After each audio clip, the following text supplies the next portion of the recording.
Good afternoon. It's Wednesday, the 15th of November, 2023, just after 1 o'clock. Welcome to UK Column News. I'm your host, Mike Robinson, and joining me by video link today, we have Debi Evans, Vanessa Beeley, and for the first time, Charles Malet joining us today as well. So welcome all.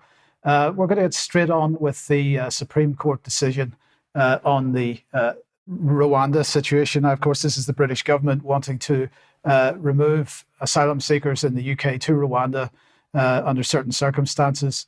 This has been through a long, drawn-out court case over the last couple of years, and the Supreme Court this morning unanimously dismisses the Home Secretary's appeal and upholds the Court of Appeal's conclusion that the Rwanda policy is unlawful. So let's have a look at Lord Reid, the Supreme Court President, saying there's a legal rule that refugees must not be returned to their country of origin if their lives would be threatened in that country. So they were saying, they were asking the question, or they were questioning whether the Rwanda policy breached various laws, including human rights laws, European Court of Human Rights laws, and so on. If there were grounds to believe that asylum seekers were at risk of what they call refoulement, then they cannot be sent to Rwanda, said Lord Reid. And he said that Rwanda had a poor human rights record. He said that Rwanda's 100% rate of rejection of asylum claims from countries in known conflict zones, for example, in Syria or Yemen or Afghanistan, that basically ruled them out. And he also mentioned the apparent misunderstanding of obligations under the Refugee Convention on behalf of Rwanda as well. So, of course, this has been suggested that it was linked to the European Convention on Human Rights. Maybe Britain should be being removed from the European Convention on Human Rights. And at least one Minister of State has said that Rishi Sunak is considering quitting the ECHR if this decision went against him, which it has. I just want to remind everybody that this is really a bit of a fake story in a sense, because if we look at some of the reporting from this some time ago, this is the Evening Standard. Rwanda says it can only bring 200 migrants from UK under a controversial deportation scheme. So really on this, in the greater scheme of things, this deportation scheme to Rwanda was not going to have any significant impact on the asylum situation in the UK in any case. But in the meantime, it's certainly being ramped up with a view to encouraging unhappiness amongst certain sections of the population. Rishi Sunak, what did he have to say? He said, this was not the outcome that we wanted, but we have spent the last few months planning for all eventualities, and we remain completely committed to stopping the boats. Crucially, the Supreme Court, like the Court of Appeal and the High Court before it, has confirmed that the principle of sending illegal migrants to a safe third country for processing is lawful.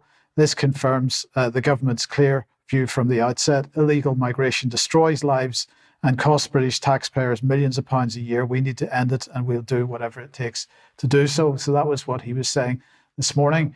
But we shouldn't forget that where the model for this deportation of asylum seekers came from, and that is Israel. So this was the Middle East Eye in 2022 in April. And let's just bring a little bit of text up on screen. When Israel began deporting asylum seekers to Rwanda 8 years ago, it did so in secret. Johnson's government has copied that scheme, but done so brazenly to show that post-Brexit Britain is the most hostile corner of Europe to refugees. That's what Middle East Eye had to say about it. But of course, this, we should make the point, has got nothing to do with Brexit, because the European Convention on Human Rights has got nothing to do with the European Union.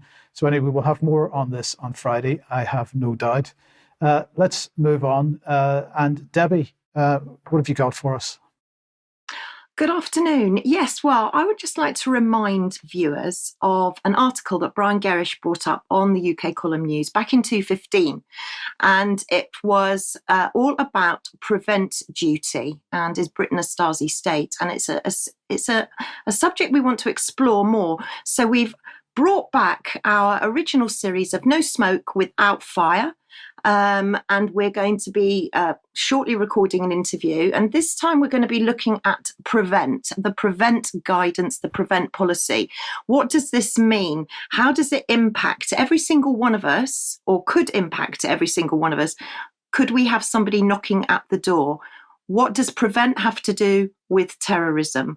And it was very timely that when I was researching it, I went and found a David Cameron clip from 2015, which I thought the days that we're living in today was very timely. Let's have a look. Wherever we're from, whatever our background, whatever our religion, there are things we share together. We're all British. We respect democracy and the rule of law. We believe in freedom of speech, freedom of the press, freedom of worship, equal rights regardless of race, sex, sexuality, or faith. We believe in respecting different faiths, but also expecting those faiths to support the British way of life. These are British values and are underpinned by distinct British institutions. Our freedom comes from our parliamentary democracy. The rule of law exists because of our independent judiciary. This is the home that we're building together, whether you're Muslim, Hindu, Jewish, Christian, or Sikh. Whether you were born here or born abroad, we can all feel part of this country, and we must now all come together and stand up for our values with confidence and with pride. We should challenge the ludicrous conspiracy theories of the extremists. The world is not conspiring against Islam. The security services aren't behind terrorist attacks. Our new prevent duty for schools is not about criminalising or spying on Muslim children. This is paranoia in the extreme. In fact, that duty will empower parents and teachers to protect children from all forms of extremism, whether Islamist extremism or neo-Nazi extremism. We should challenge together the conspiracy theories about our Muslim communities too, and I know how much pain these can cause. We must stand up to those who try to suggest there's some kind of secret Muslim conspiracy to take over government, or that Islam and Britain are somehow incompatible. People who say these things are trying to undermine our shared values and make Muslims feel like they don't belong here, and we must not let these conspiracy theorists win.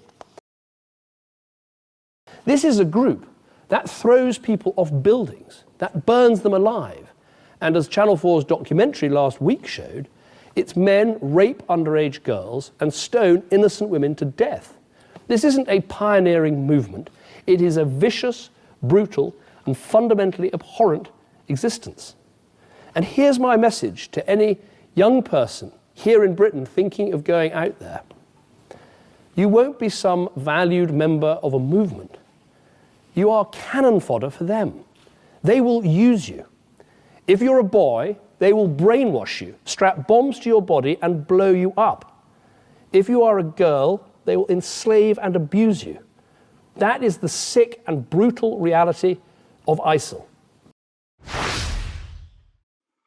And you may notice behind him, One Nation, One United Kingdom. And of course, he's now our Foreign Secretary. So Brian and I will be talking more about the PREVENT strategy and how it affects every single one of us going forward. It'll be a very interesting interview. Okay, thank you, Debbie. Now let's move to Vanessa. And Vanessa, bring us up to date with what's going on in Gaza. Yeah, well, before I actually go into Gaza, I wanted to focus for this section on Syria, because the focus has been entirely and quite rightly on Gaza and the West Bank and the Israeli war crimes and ethnic cleansing operation that is ongoing in both areas of the occupied territories. But Syria is also facing an escalation, albeit a relatively soft escalation. Nevertheless, it is increasing in conflict situations here in Syria. So I wanted to show today basically how the US, Israel, and the illegal armed groups, the terrorist groups, particularly in the northwest, but including ISIS, are effectively working together to put pressure on the Syrian Arab army and, of course, their allies inside Syria. So first of all, in 1 month, there have been, in fact, 56 attacks against US facilities, both in Iraq and in Syria. People can freeze frame this and check out the actual areas that have been targeted. This is by the Islamic resistance in Iraq. But there is a new organization now on the scene for the last 3 days called SWAT, Jazeera Arabia, which suggests that it's coming from sort of the Gulf states areas, and that has been taken responsibility for firing missiles and drones into the occupied territories, including into Eilat. Now, people can freeze frame this map because it's a little bit difficult to see everything on screen, but I just wanted to quickly run through the various operations. So on the 19th of October, for example, I was talking about ISIS. You had an attack against Al-Shukna in Homs. And on the 8th of November, ISIS again attacked the triangle between Homs, Hama, and Raqqa, killing 21 Syrian Arab army soldiers. In both cases, the Syrian army retaliated and pushed them back towards, as you see, the Al Tanif US military base from where they were generated, or the attacks were generated. Then in combination with that, so again, on the 8th of November, Israel hit Syrian Arab army positions southwest of Damascus, putting out of action both a radar and an air defense system in Sweda. And on the 10th of November, so in the last few days, Israel hit a Syrian Arab army base southwest of Homs, which is all of these places are shown on the map. People can have a look at it later. Hezbollah military fighters claim that the response firing into Eilat territories. No one has actually taken response for that attack. On the 9th of November, so just close together, these are the US Air Force carried out on a bakery and distribution center in Deir ez-Zor and clashed directly with the Arab army to the west of the UAE. Now, this is very real. This is the first time, or a very long time, aware of direct clashes that lasted for longer than 2 hours.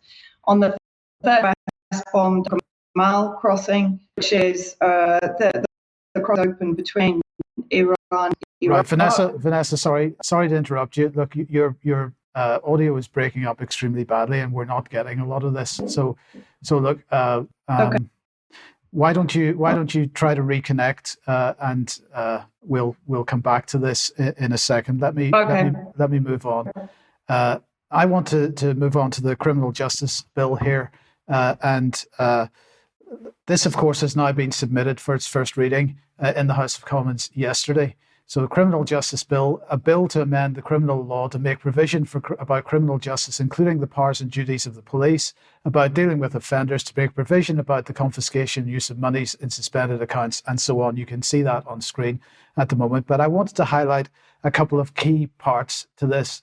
First of all, let's have a look at this. They are going to make sentences longer for the most dangerous criminals, including by making rapists serve every day of their sentence behind bars. And people would say on the face of it, that's a very good thing.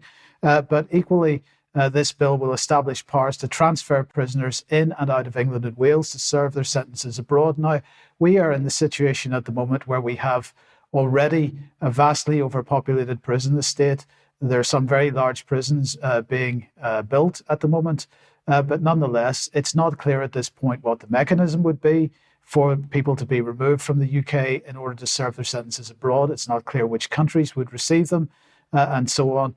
And I think that's a pretty dangerous development when we start to see people being pushed out of the country into other prison regimes abroad under those circumstances. Let's move on. They say that they are going to give the police the powers they need to tackle theft by creating a new power to enter a premises without a warrant to search for and seize stolen goods, such as phones located using GPS tracking technology. Now, of course, they'll always use a particular scenario in order to justify what it is they're doing. But I'm going to ask Charles for comment on this in a second. And then they go on to say, give the police greater access to the driver and vehicle licensing agency database to identify criminals. So, Charles, let me welcome you to the program here. Now, you're a former police officer yourself. What are your thoughts on the removal of the judicial process in the sense of getting a warrant to enter premises? Thanks, Mike, and good afternoon. I would describe it as being the thin end of the wedge, but I think we're quite far past that stage already. And specifically with powers of entry, I think it's one of those things that people probably don't understand as well they should. First of all, what is set out in law already, but also the degree to which that may be massaged or manipulated by police exercising the powers. So just to set the scene, the Police and Criminal Evidence Act from 1984 already grants powers of entry for the purposes of arrest or indeed for seizing evidence.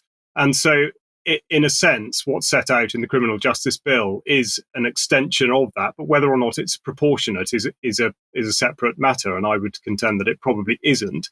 Also, it creates a massive administrative burden. It's overcomplicating existing powers and just gives police yet more things to have to deal with. Obviously, it's always championed by the legislators as creating more offences. But when you stop and think about that, the effect of having more offences is more confusion and more ways in which people may be trapped by an already completely over-encumbered and unwieldy system. Yes, thank you for that. And of course, I just want to, if we just bring this back on the King's Speech and the legislation around that, as well as now being given access to DVLA, data investigatory powers amendments are going to bring in a whole load more of data collection and so on available to police as well. And just to end this, this was probably one of the most difficult parts of it, to help more vulnerable individuals off the streets and direct them to appropriate support. So the Criminal Justice Bill is going to make it effectively criminalise the homeless. We've already seen this in London in the last few days when 10 tents were removed from the streets, including all the possessions owned by what few possessions they did own by the homeless people involved. Removed by the police, not because they were breaking any law, but because the police got a phone call from University College London hospitals, who on their Twitter feed say that they want to be treated with kindness. They weren't particularly treating those people with kindness, it has to be said. So I think we're going to have to keep an eye on this legislation. This is another piece of legislation that really people should be getting organised against. And I would just encourage everybody to do that. Vanessa, hopefully we have you back now. So let's just come back to the map.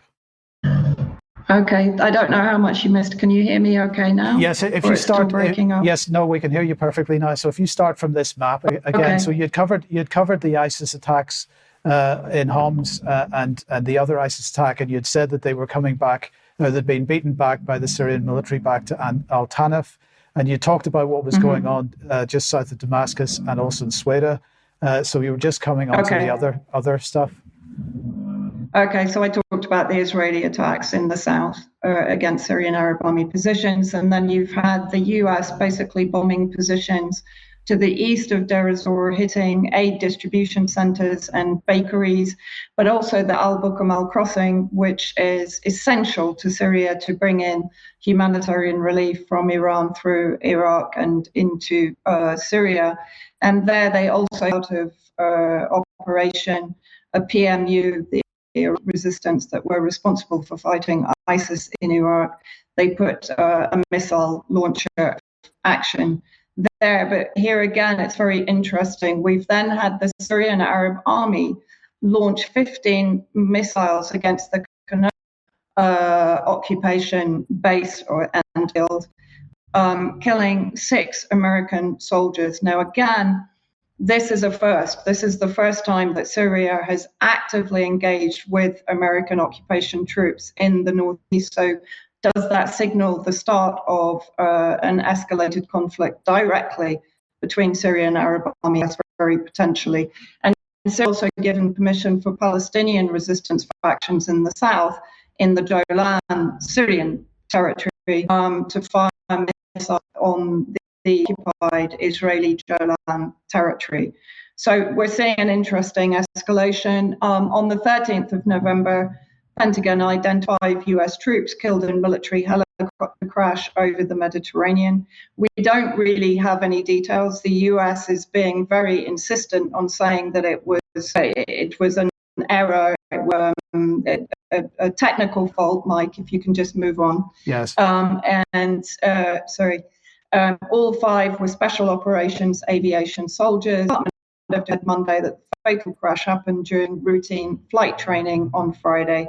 So we don't know if this did have anything to do with the escalation in Syria itself, but definitely we're seeing things hotting up here, albeit the same level as Palestine.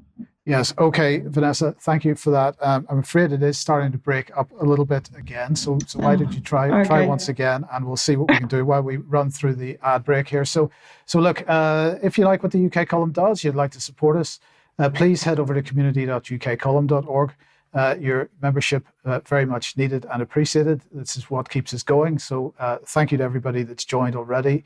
But please consider joining us if you would like to support us.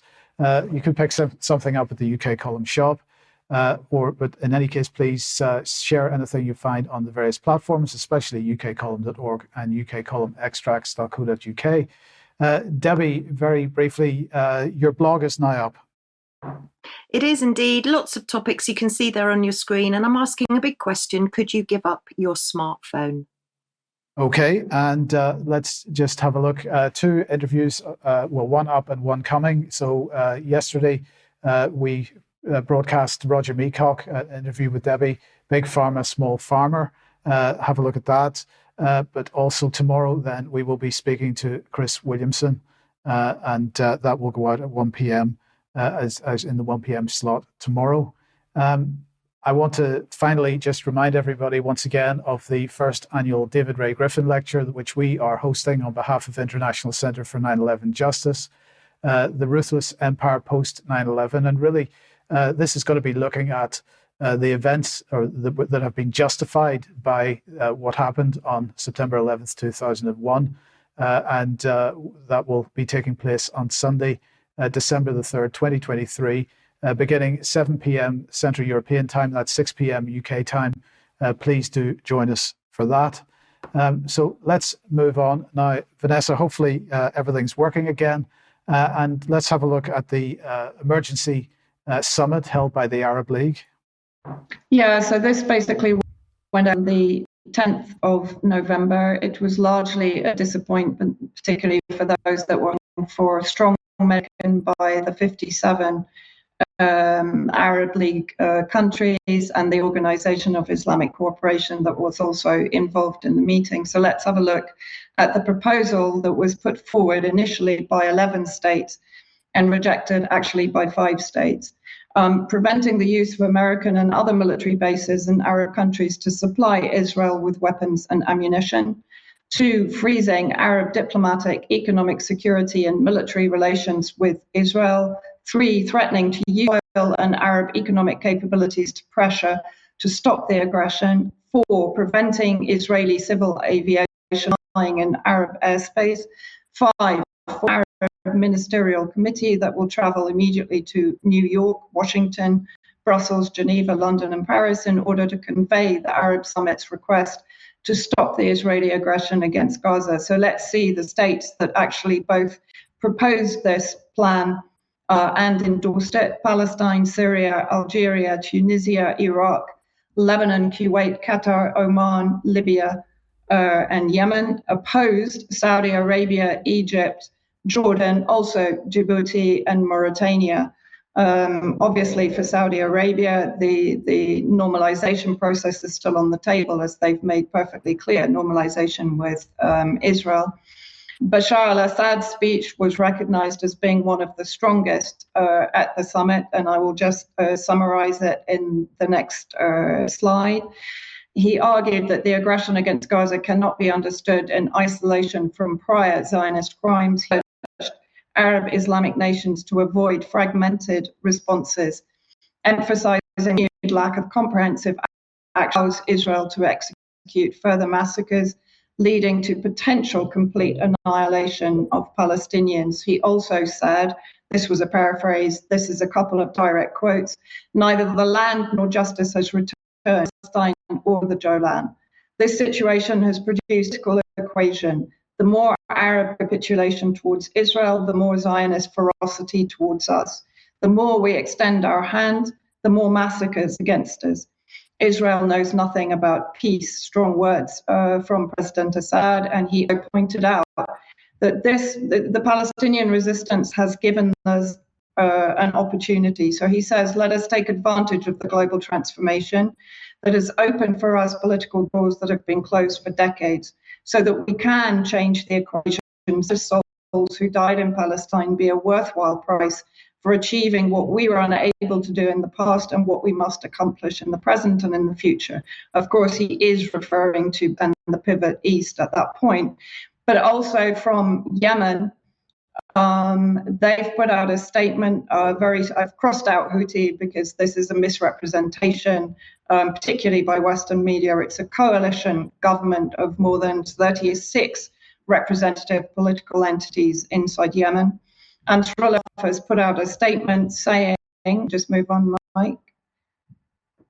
Thank you. That they will put a complete embargo on the Red Sea to Israeli shipping. So they will basically attack any Israeli ships that come into the Red Sea. Also interesting that the US has one of its nuclear-powered submarines towards the Red Sea, along with various other Navy boats, potentially to take on Yemen itself, because of course Yemen has also been firing missiles into the occupied territories. So from Ansarullah, our people will not yield to their enemies, neither to the Americans nor the British, nor their agents. No one will ever change our humanitarian, ethical, and faithful stance. So strong words from Yemen, back strong action. Okay, thank you, Vanessa. Let's come back to the UK, and of course we have a new health secretary. So let's bring her on screen here. She is Victoria Atkins, and here's her arriving at the Department of Health.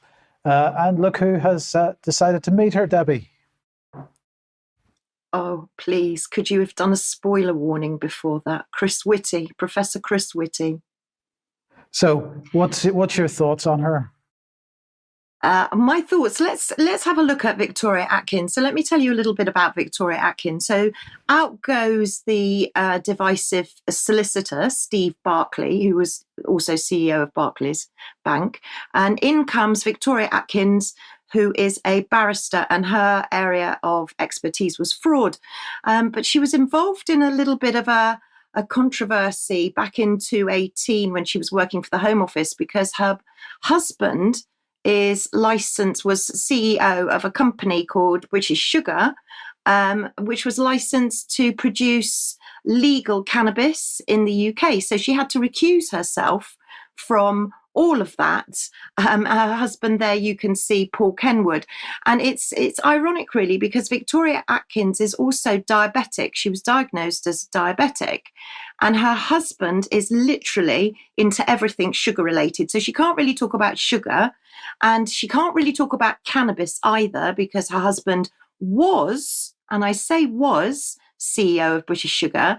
Because when I went to Companies House, and he is director of many, many companies, but when I went to look at British Sugar, I found that he'd resigned just very recently on the 4th of November. Now that in itself throws up a lot of questions as to what did they know and how long has this been planned. She's also very pro pharmaceutical interventions. She's very clued up on using pharmacies as safe space for domestic abusers. But she doesn't seem to be able to speak about sugar, although she lives off her husband's income, obviously, which is sugar. She can't speak about cannabis because her husband was producing legal cannabis that was being used for children with epilepsy, so pharmaceuticals. And when she was asked a question about police, this might interest Charles, she got a little stumped on that as well. Let's look back and see or hear Victoria Atkins talking to LBC Radio. But you'll be aware of the number of police officers we have in the country at this time, won't you? Yes, I think. Well, I know in London it's around about 31,000 officers. Right, but the whole of the country, you'll be aware of the figure, won't you, Minister? It's. You're testing me, Nick. I'm so sorry. It's. I'm not going to hazard a guess. I'm just going to front up and say I'm so sorry that number's slipped my mind. You are I do a Home Office apologise. Minister. Wouldn't it be a good idea to have the figures? It would be, Nick. Okay. Thank you. It's 123,142. Oops. And do you trust her with your life in her hands? Personally, I don't. Yes, good question. Good question. Okay, thank you, Debbie. Charles, Debbie, over the last couple of months, has been talking about lithium and with respect to lithium-ion batteries and so on, and the various pressure for net zero. What have you got on this? She has. Thanks, Mike. Yes, lithium, never far from the news, but specifically what I'd like to deal with today is the extraction of it within the United Kingdom, according to the policy set out in the UK's critical minerals strategy, but specifically to do with the financing of it and the environmental concerns, which, as you say, Debbie has touched on. So it's something of an update, really, but particularly because there's yet another announcement of an uplift in funding made available, and as you say, specifically for the production and refinement of lithium for the manufacture of batteries for EVs, electric vehicles. So the question is, where is this money being channeled through? It's announced by government, but which organisations is it that are actually delivering this, and how are they doing that? So the first one of two that I'd like to look at is Advanced Propulsion Centre UK, APC UK. Very much has the appearance of a standalone corporate entity, but when you scratch behind the surface, you find that that's not quite the case. It declares that whilst they're dedicated to creating a net zero future, they collaborate with UK government to accelerate the industrialisation of technologies. Now, looking at their annual report 22 to 23, it's interesting to note that they received £6.2 million in government grants, as opposed to only generating £920,000 of their own cash, as it were. They dispensed 1.3 million in grants, and evidently it's the business to be in, because the staff of 44 spent £4.2 million on salary in year. So that's on average almost £100,000 each, despite the fact they're not actually generating very much of their own income. The next organisation to look at is the UK Infrastructure Bank. Again, has the appearance of a standalone entity. It's written up on the government website as being an arm's length body, which is an interesting description, particularly as the same paragraph describes it as being operationally independent. Now, that'll be something in light of the recent departure of the Home Secretary, Suella Braverman. That phrase will mean different things to different people now, I think. But it's one that guarantees its projects by what's called a sovereign infrastructure guarantee, which in actual fact turns out to be something that's backed by the Treasury. So the important point here is that whilst this looks like this is perhaps the injection of private equity, it's not. It's by and large the spending of public money on projects that the government is putting money into other organisations in order to have it spent, as it were. Now, it relies very much upon a fair wind. The government declare that funding from one competition alone could create or safeguard over 4,700 jobs and save nearly 65 million tonnes of carbon dioxide being emitted over the next decade. So there's a lot of conditionals going on there. In terms of what is really happening, I took a look at the report produced by the UK Infrastructure Bank, and interestingly, the first project that they stated they'd had involvement with was the upgrading of the Havant Thicket Reservoir, the first to be, in effect, dealt with since the late 80s, early 90s. And whilst they didn't declare it on their website, the inquiring local press organisation Havant Matters had found out that in actual fact the plan involved introducing 7.5 million litres of recycled effluent into the reservoir every day to be mixed with the spring water. So not quite the green project that the UK infrastructure bank is making it out to be. In terms of where the money that we're talking about is going in the immediate future, I've just taken a sample of the recipients, the grant recipients. One will be known to UK column viewers and listeners due to Debi's previous reporting on it, and that's Cornish Lithium, who are, I suppose, closest to the finish line, being involved in the business of actually extracting the lithium, which they're almost ready to do, apparently.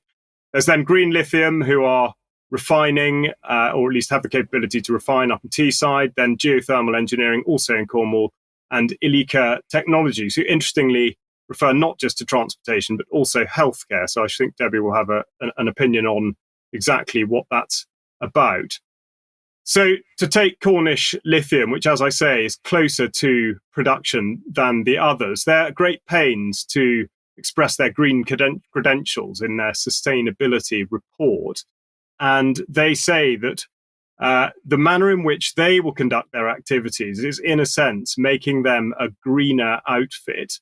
And it's one of these issues that's mired in all sorts of complications, very hard to make any kind of a judgment as to what exactly it means. But they've decided that they will be a global leader in terms of GHG emissions, which of course could be interpreted in one of two ways. The next point to make is really that whilst they're ready to extract, you might be thinking that they would have conducted all the necessary assessments into the impact they're going to be making on the environment that they're operating in. That's not actually the case. And Consultancy UK, an online publication, has produced a report which tells us that Cornish Lithium has employed an ESG specialist consultancy called ERM, which will help it work up an environmental impact assessment and an environment and social impact assessment.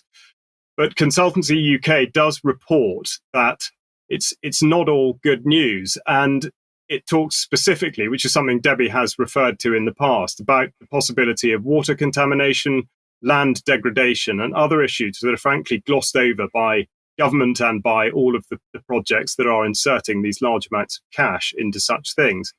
To quote, lithium mining produces around 1.3 million tons of carbon annually, they mean carbon dioxide, with every ton of mined lithium equating to 15 tons of carbon dioxide into the air. Now, context, of course, is important. So I've taken from the World Nuclear Association that worldwide emissions of carbon dioxide from burning fossil fuels totals about 34 billion tons per year. So clearly there is an enormous disparity between the two. But of course, with lithium being only at the front end of its production cycle, it's impossible to dismiss that as being an irrelevant statistic. So the environmental credentials are difficult to align with perhaps the logic that is being set out to underpin the government funding, which, as I say, of course, is with public money.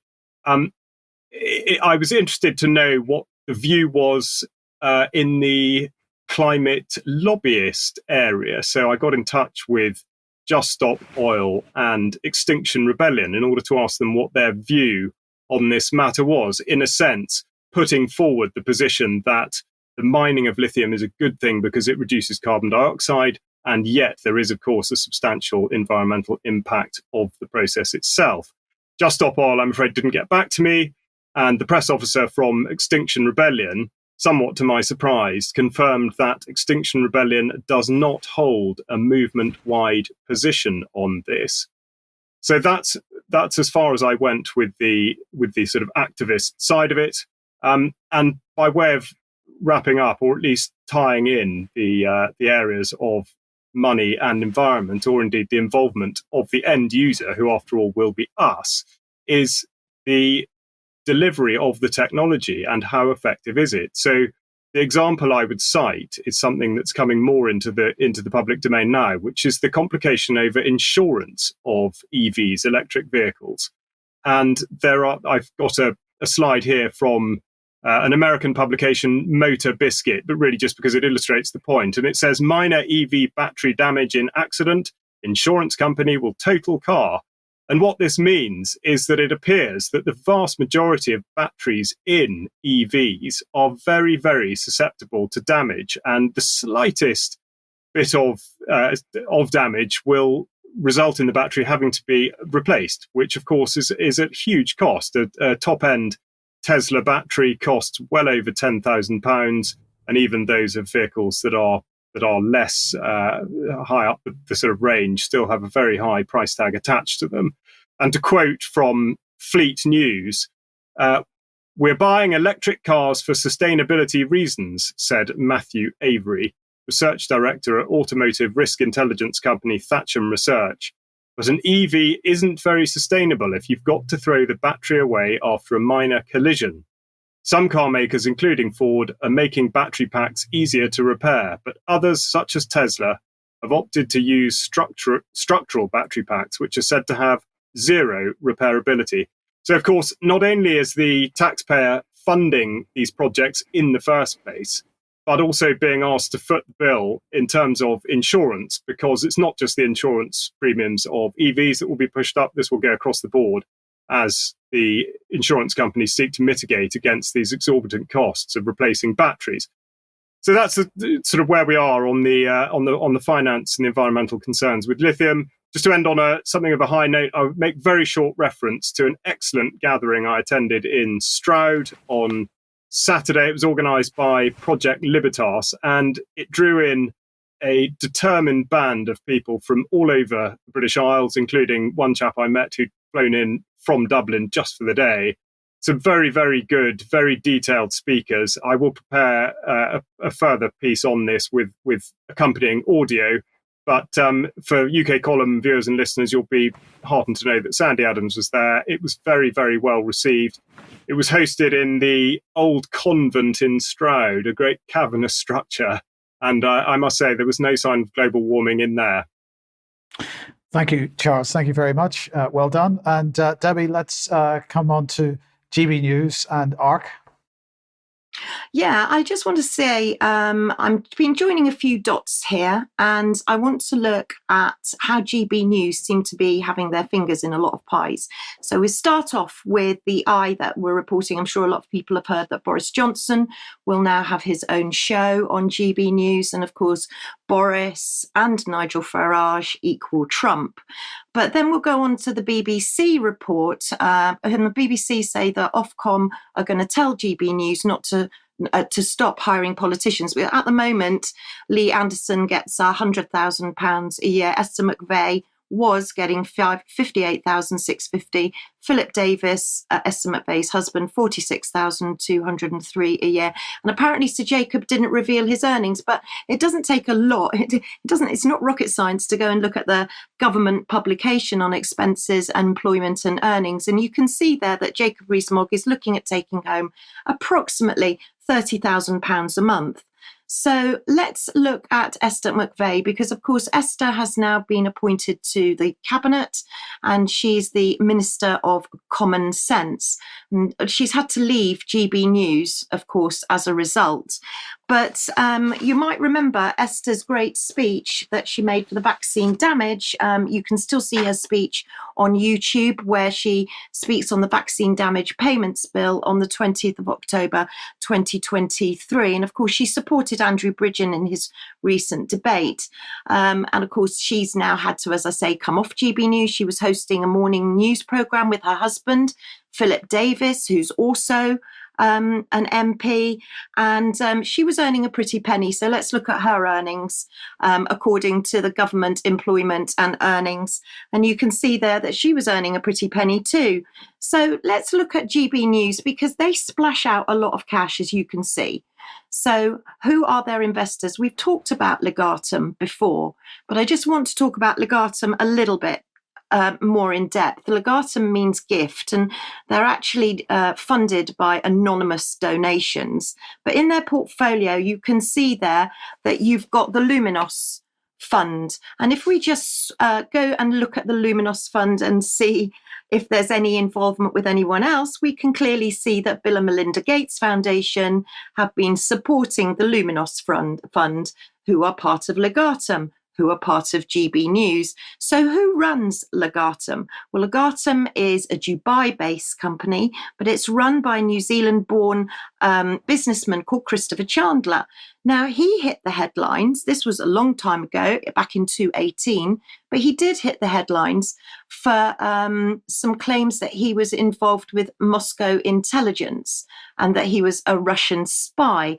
He denied all claims, obviously, but, you know, as we've said before, with Brian and I's interview coming up, there's no smoke without fire.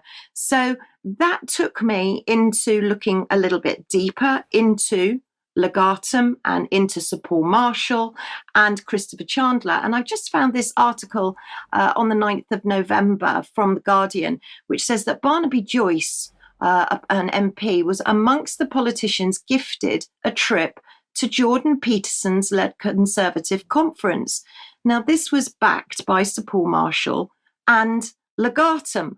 So if we just go a little bit further to look at who else is involved in ARC, the Alliance for Responsible Citizenship, because they've just recently had their conference that was led by Jordan Peterson, we can see that Michael Gove also is involved in ARC alongside Kemi Badenoch.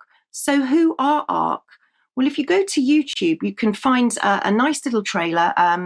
They're called the Alliance for Responsible Citizenship. Sorry, that's the first slide there, just to point you in the direction to their website. The arc of the moral universe is long, but it bends towards justice, and ARC stands for Alliance for Responsible Citizenship. And they've got a nice little YouTube, which you can go and look at in length, called Hope in the Age of Permacrisis.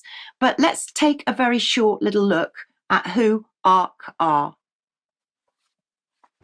We at the Alliance for Responsible Citizenship do not believe that humanity is necessarily and inevitably teetering on the brink of apocalyptic disaster. We do not believe that we are beings primarily motivated by lust for power and the desire to dominate. We do not regard ourselves or our fellow citizens as destructive forces living in an alien relationship to the pristine and pure natural world. There are a series of narratives out there, these stories that we're telling ourselves, that are actually determining a lot of our global behavior. And you see your children coming home fearful about the future. There is an epidemic mental health crisis worldwide, in great part due to the breakdown of the social fabric and confusion over values, where economic prosperity, work, and materialism is prioritized over family. The breakdown of all of these social connections is related to a vision of the human being which sees the person as just a consumer, criticizing humans for being parasites on the world. We have the possibility of formulating a different vision of humans. The rejection of our traditional beliefs have not produced viable alternative narratives. We must reinvigorate our sense of citizenship. We must encourage one another to serve, to step up, to lead with courage wherever leadership is needed. The ARC network that I'm a part of will seek to address these goals and more. ARC is emerging already as a wonderful community of people who are just full of hope for the way forward and want to bring in a different culture and a different vision for where we can go as a people. There is a greater narrative that we can all chime in on for the things that we all want together, which is human flourishing, human prosperity, human well-being, all moored to hope. We posit that men and women of faith and decisiveness, made in the image of God, can arrange their affairs with care and attention. Welcome aboard the ARC. Sounds great, right? So let's just have a quick look at some of their huge advisory board. So I've just picked out a few. So we've got Paul Marshall, GB News, ARC Schools, Alan McCormack, Legatum Partner, Chairman of GB News, Christopher Chandler, Founder of Legatum, Jordan Peterson, Clinical Psychologist. Then if we go to the next slide, you'll see Danny Kruger, MP, Miriam Cates, MP, Baroness Morrissey, Nims Obunga, who's a Deputy Lieutenant for King Charles, CEO of Peace Alliance, and also Tony Abbott, the 28th Prime Minister of Australia. So that's where GB News seem to be spreading their tentacles.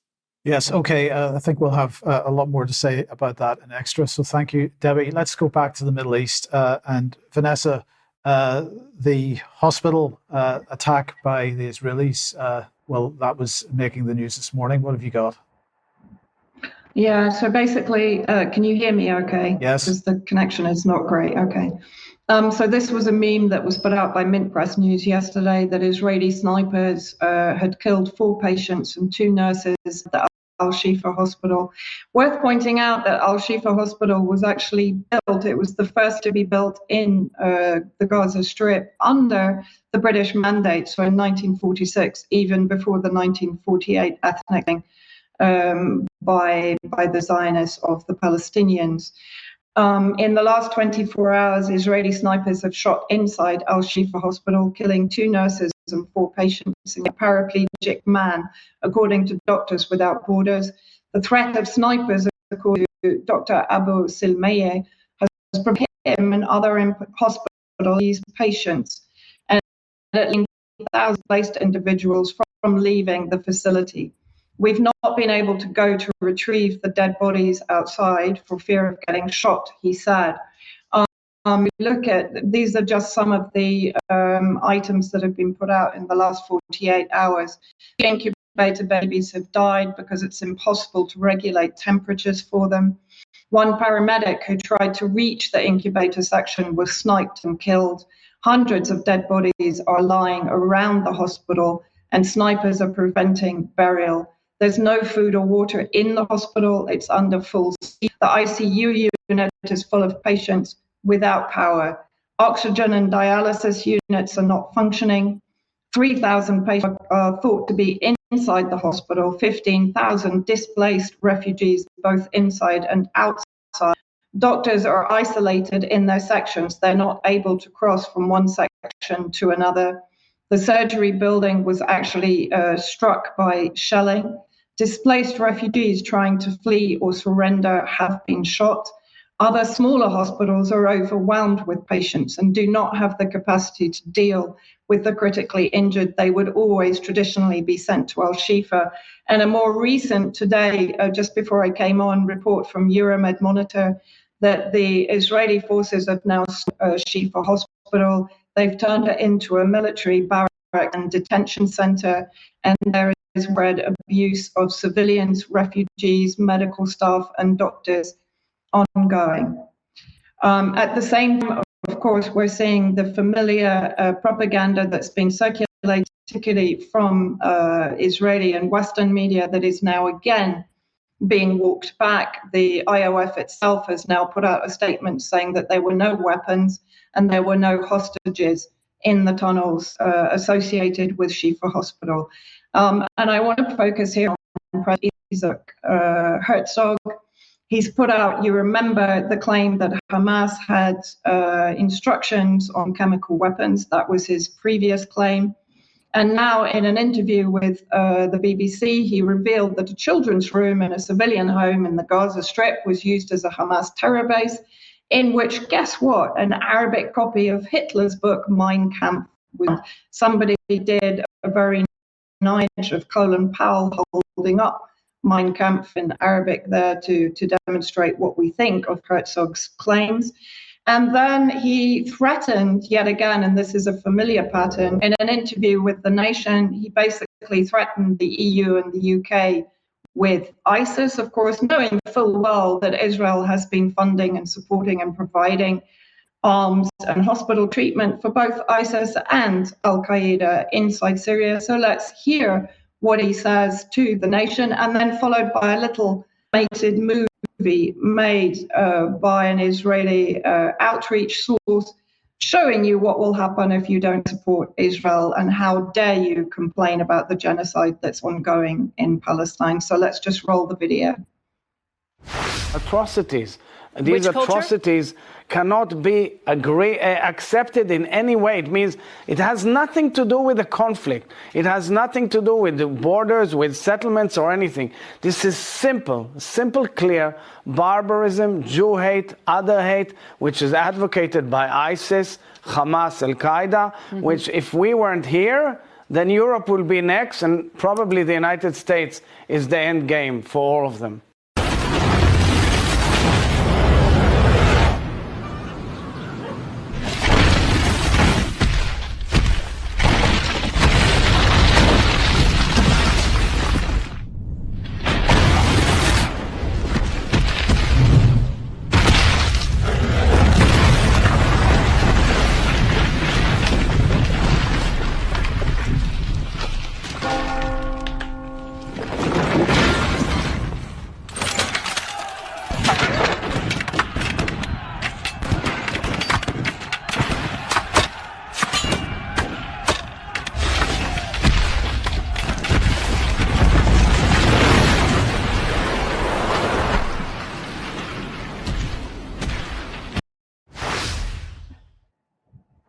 But anyway, we needn't fear, because war criminal Tony Blair may be appointed as humanitarian coordinator in Gaza. I didn't produce it, was produced by Al Mayadeen, but I thought it was quite apt.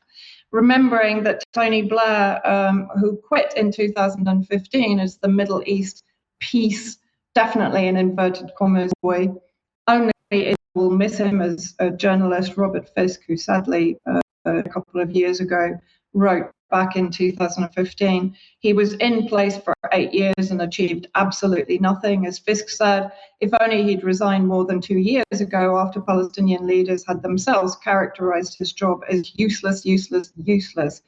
Israel, of course, would never have described him as this, stoutly condemning the campaign for Israel's delegitimization. Blair talked about this as a form of bias, which was an affront to humanity, a choice of words he never used about the massive civilian casualties inflicted by Israel on the Palestinians of Gaza. And the last video that I just wanted to show was put out by The Cradle. And I think interesting the origins of the leadership of the far-right extremist government that is in power in Israel at the moment. We've got the connections, particularly Netanyahu, to the revisionist Zionists that collaborate with Nazis in Ukraine. But I think it's interesting, the origins. Very few indigenous Jews in the far-right government that is in existence right now. So let's just see the video.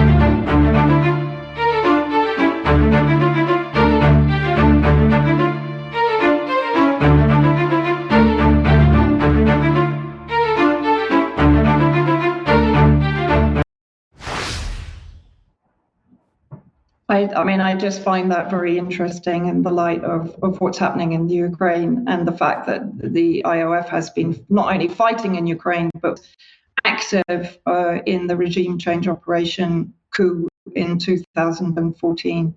Interesting. Okay, thank you, Vanessa. Thank you for that. Now, Debi, let's end then with some health news. Well, actually, before we come to the health news, although I did want to know why this had happened, I was watching the news when there was no communication between Gaza and the WHO, the United Nations, and emergency agencies. So I wrote to the BBC, to Tim Davie, Freedom of Information, to ask him how come his reporter, Rashid Abdullouf, was actually managing to report from Gaza when there was apparently no communication at all. I wrote the Freedom of Information, there you can see, and I've received a reply. And the reply basically, in short, says that my request falls outside of the scope of the BBC. the freedom of information. So they're not able to give me the information. They don't need to give me the information. And actually, there's no right for appeal. So the letter ended. I mean, please go and you can read the whole thing there, but basically I was refused. And it says here the BBC does not offer an internal review. So if I want to challenge this, I have to go straight to the Information Commissioner's Office. Jumping on then to the MHRA, I'd like to say thank you to Russell, one of our amazing viewers, who I'm actually going to have some more contact with, who sent me this from the MHRA in a blog. They're hiring some inspectors for the compliance team for good pharmacovigilance practice. But you know what? No previous experience is needed in a variety of backgrounds. If you fancy applying, maybe I will, maybe I should. Anyone can apply. So it's a free-for-all. Very concerning considering its pharmacovigilance. And then last week, there was a front page article in the Telegraph, and I took a screenshot of the copy I bought, AZ to be sued over defective vaccine. This was talking a lot about the vaccine injured and those that are bereaved that were taking legal action. But thank you to Cheryl for letting me know that all around social media, the MHRA apparently had phoned the Telegraph to threaten them, to soften the news, otherwise they would be banned from press briefings and press notices. I was very alarmed at this, so I thought, who better to ask than Dame June Rain? So I've written a freedom of information to the MHRA to ask if this actually happened, if a member of the MHRA did phone the Telegraph threatening them. If so, who was it and what was softening the news? And I'm very pleased to say that Dame June, who I did write it to her directly, has obviously passed it on. And I've received a reply to say that my freedom of information is being looked at. So thank you very much for that. And also thank you to Linda, another one of our viewers, who got a reply from her MP following the Andrew Bridgen debate. Dr. James Davis, who's a medical doctor, he says that he's accepted all his COVID vaccines happily. He's only talks about mild temporary side effects, and in fact, he's just boosted. But more concerningly, he says, I'm afraid I thoroughly disapprove of some of the ill-informed comments Andrew Bridgen has made. And as a doctor, if I were to spread similar misinformation, I would rightly be at risk of losing my GMC license. It is not right to promote conspiracy theories about the vaccine, and I would not attend such a debate. So thank you very much, Dr. James Davis, for that. Anybody else that's his constituent might like to write to him. Chris Whitty, I have been keeping my eyes on Chris Whitty, although I didn't see him go greet Victoria Atkins through the revolving door. And it is a literal revolving door at the Department of Health. I worked there for many years. But Chris Whitty has just produced his annual report 2023. And basically what he's saying is it's quality over quantity when it comes to aging. And his whole report is about aging. And I've just taken one screenshot from a graph that he's put into his report, which shows the UK in 2021 and the UK in 2043. And as you can see, the darker bluer it gets, the higher percentage of population aged 75 and over. So you can see where this is going, can't you? And my last bit on this segment is Palantir, and Ben has spoken about Palantir, as have I, who want to take over our NHS data for the NHS Federation data platform. Apparently Digital Health have just announced that they are to be named as the winner of this contract, which is extremely concerning. However, a group of doctors are not impressed, and they've urged ministers to rethink the plan to hand. This is a £480 million deal. And we mustn't forget that Palantir was funded by Peter Thiel, who is also a Donald Trump donor. The web gets even deeper. But just to take a little segment of the letters that the doctors have written.